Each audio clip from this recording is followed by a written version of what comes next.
খিচুড়ি রান্না করব, সেই জন্য সকল উপকরণ দিয়ে নিচ্ছি। পেঁয়াজ কুচি, এখন চালগুলো দিয়ে দিলাম,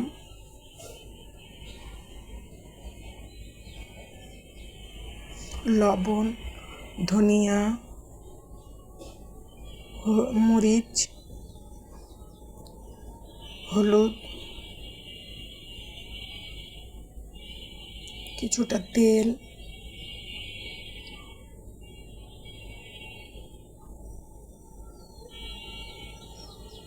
দুইটা দারুচিনি,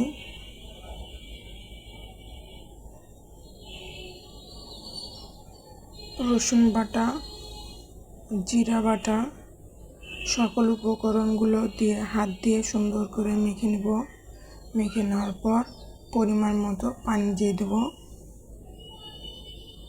পানি দেওয়ার পর ঢাকনা দিয়ে 2টা সিটি তুলে নিলেই হয়ে যাবে খিচুড়ি।